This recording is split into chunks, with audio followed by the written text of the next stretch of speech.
everybody, Rob Perry here, and today we're going to be introducing XBAR's new little espresso machine. It's a sweet little device, and I just want to start by saying XBAR did send this to me as a prototype. This isn't going to be like the final product.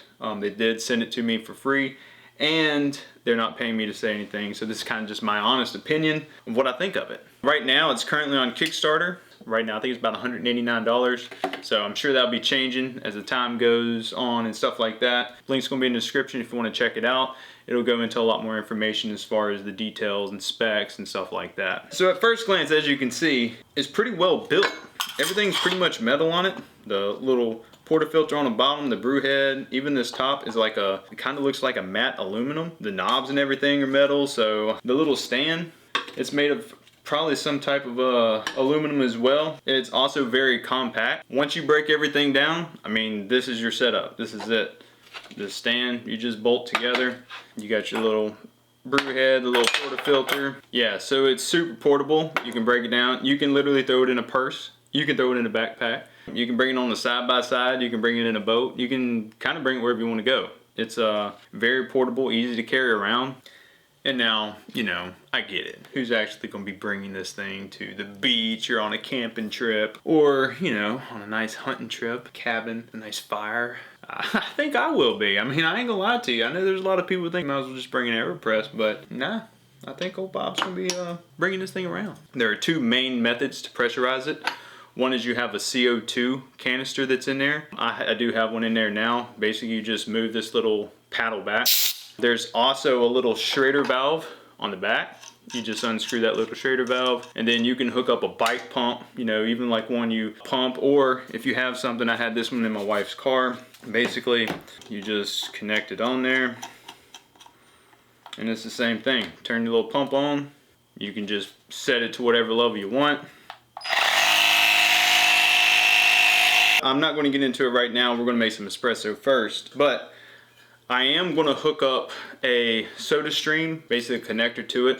I got an adapter actually coming in the mail where I'm going to hook this on, and they have this little pin here that comes out. I can't take it out because I got a CO2 canister in there now, but this little screw here will basically come out where you can thread in a 1/8 inch little pipe hose, and that's what I'm going to do. Take a little adapter, that way I can kind of leave it at work full time, put this, you know, kind of at the bottom of my desk, have a little hose coming up. I think it's going to work out great. So I will let you know how that works out. I'm not going to be able to hook up in this video as I don't have the adapter and all that, but that's coming. Now we're going to make a little espresso. First you want to grind some coffee up. I'm using a little Timor Slim. I put it on about 10 clicks. Seems to be working pretty good for me. We're heating up the brew head real quick. I poured some hot water.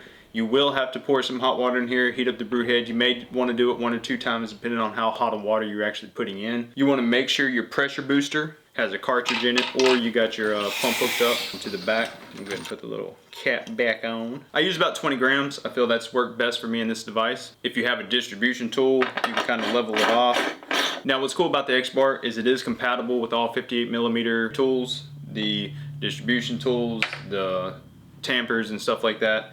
It's all going to work if you have it. If you have an actual handled portafilter, that'll work in here too. With that being said, I usually go ahead and just screw the portafilter on first. So we just dump the water out of here. The brew head's still pretty hot. We'll go ahead and fill it up. Now you can go ahead and fill it up as much as you want. It holds about 130 milliliters. What I like about it is this is going to be pretty warm whenever you put it on, but the portafilter down here is going to be, you know, normal, which is why I put it on first, because then I can just kind of screw it on just like that.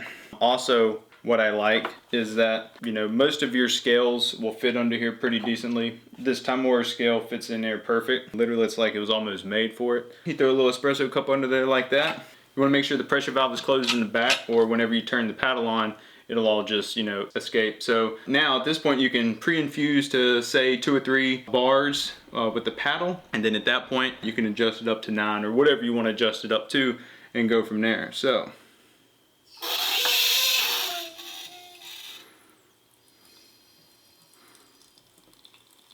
that's 9 bars holding right there. And usually at that point I'll go ahead and shut it off. Close the gas, which is about good. And then at that point, they got the little release valve. You release the gas and you're good to go. Your CO2's done. In the beginning, like obviously you're not going to know, how far to push it back to hit 9 bars and stuff like that. You can easily put a little pencil mark, or you can get a little Sharpie, put where 9 bars is, and basically just open it to that little Sharpie mark. Boom, you'll be hitting it every time. So just play around, experiment, do different things like that, and I mean it's super adjustable. I'm going to start a little journal. I've already kind of started, but I want to get more organized with it. I believe it can reach up to 12 bars. In fact, I've done up to 12 bars on accident with the handle. It gets up pretty high. The CO2 allows it to get up there very quickly as well, which I think is pretty neat. And yeah, pretty much at this point, you just enjoy your espresso. I used French Truck's Ethiopian. It's a very fruity coffee. I like it. I like it a lot. So the XBAR is super easy to clean. You want to make sure this pressure valve is opened in the back before you take the pressure head off and stuff. As you can see, the portafilter comes off pretty easy. It doesn't really get too messy on the bottom down there, which I think is nice. You just take that apart and that's it. Wash them out, put everything back together.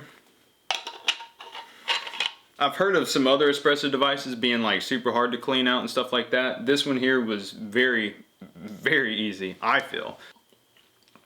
I'm not gonna lie, I'm not an espresso connoisseur by no means. This is actually my first machine to really be messing around with espresso, so I don't want to comment on the taste too thoroughly. I will say I love it. I love what I'm getting from this machine. From a beginner standpoint, this device is very easy to learn, operate, and begin on. I think for me, it's been pretty cool because I can use different methods as far as like pressurizing it. I'm not stuck to one location. If I want to bring it to work and practice during lunch or something like that, I can easily do that with this. The other thing I like is there's no levers and stuff like that. So whenever everything's hooked up, all I'm doing is adjusting a paddle and I can just look at the gauge. I'm not like exerting pressure and trying to use the other hand to like get a cup under there. It's just put it up to 3, put it up to 9, and then I can watch, adjust things if I need. It's pretty simple. Like, it's really simple. It's a very user-friendly beginner setup. Now, and I'm not saying beginner as in like only beginners should get it.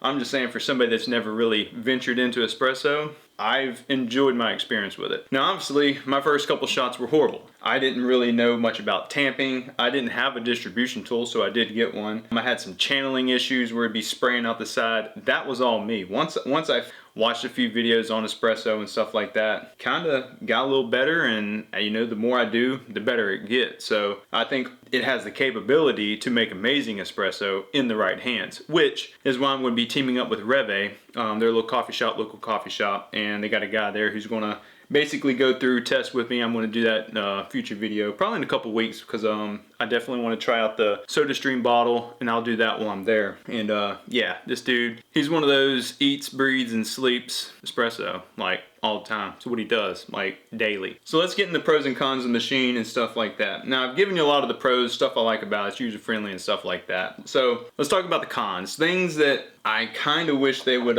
maybe do different, or if they could possibly change up. One thing for sure, it would be cool if they put some little rubber feet or something on the bottom. Like this table here is glass, so you're having like metal on glass, and it's just kind of moves around a lot, and it's kind of slick. I'm going to see if the SodaStream bottle hooks up to here and if it works. If it doesn't work, I'd like to see some type of adapter where I don't always have to use these little 8-ounce canisters. For instance, this is 410 grams versus 8 grams. And you can refill this. I actually have a 50-gallon tank in the shop that I can easily walk over there and fill up with some CO2. This right here will last you a long time. This right here, you're looking at 2 or 3 uses max. I'm gonna see if that works. I think that'd be pretty cool. If it doesn't work, I would like to see some type of adapter that they eventually put out that possibly could hook up to a CO2 tank or something like that. I think the CO2 canisters were more meant for usability. I mean, with these little canisters, you can bring it anywhere. You can bring it to the woods, campfire, literally, you can bring it anywhere at that point. Cabin in the mountains, a van, you could probably do it on an airplane if they'd let you. Now, I did have a few issues with threads whenever I first started using it. I will say, as I have used it multiple times, I mean, it goes on pretty pretty good now. I know a few other people I've seen have kind of had some of the same issues, but as I said, the more I've used it, the more it's just kind of gotten worked in, and you know, nothing galls up or anything like that. One thing I do think would be pretty cool is if they did have the brew head with some type of little heating device. Now obviously that would make things more expensive. You would have to have some type of electrical hookup. It wouldn't be quite as portable and convenient and stuff. Kind of like the Flare 58, how it has like a heater in there now. I think that'd be kind of cool. It could be an option eventually down the road. I know they're probably not going to do it on this one. That's pretty much the XBAR. It's a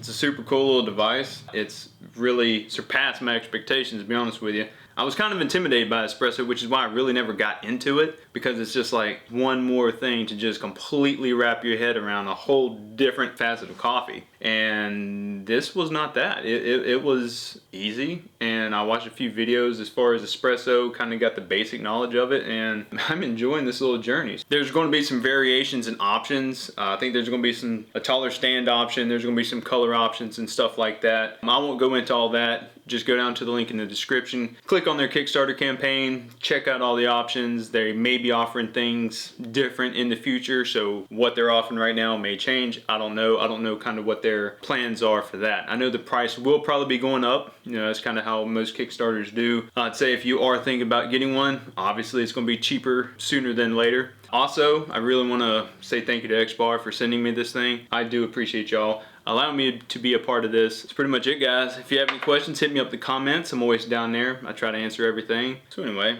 what time is it? 10:46?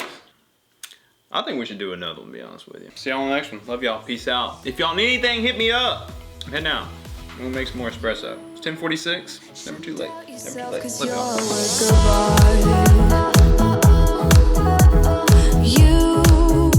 You should know that you are perfect with those